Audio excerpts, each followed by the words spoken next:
Welcome back to Great Handyman Home Remodeling Videos. We're going to continue on this bathroom today. As you can see, the cameras were not invited during the sanding process of these walls. We want to show you a close-up now of what they look like.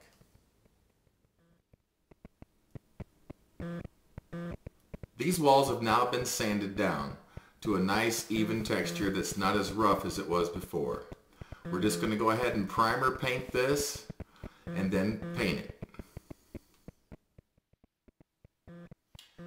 Every good job deserves the right tools. It's no different when it comes to painting. It may seem like a taunting task, but if done right, it would last for years. After sanding these walls off, it's going to be important to prime the walls with a primer before painting the walls. Primer is not a paint. If you'll think of it more of as a glue that adheres to the walls, and then the paint will adhere to the primer. It's very important that you do not skip this step. Otherwise, down the road, your paint can peel, chip, and flake off. Also, when painting, a few easy steps will help you make your painting job a little easier. For example, when pouring paint from a gallon can, don't pour it from the side with all the words. These are your instructions, cleanup processes, drying times, etc.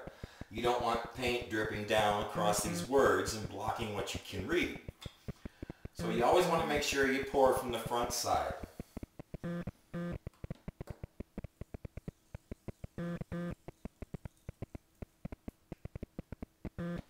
Then quickly with a brush,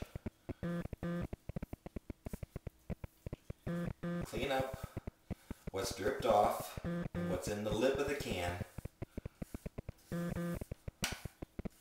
That way you can set the can down on the floor again and it won't get anything wet.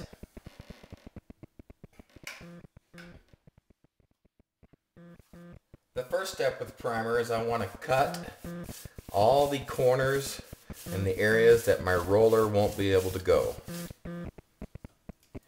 I want to make sure I get a nice full coat covering all the old, not leaving any drips behind. Then with a paint roller filled with primer, I can roll up to where I've been cutting in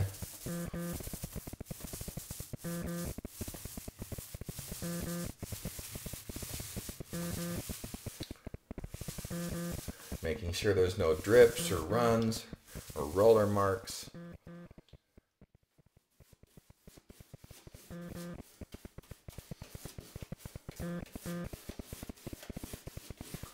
Masking tape and a steady hand can come in handy when doing priming or painting.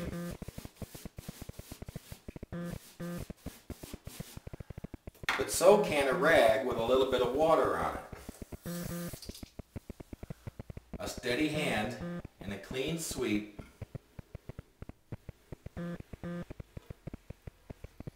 can remove the excess paint on an adjacent item like this tile. Since the paint is water soluble, I can just wipe it up with water and I've got a nice fresh clean paint line.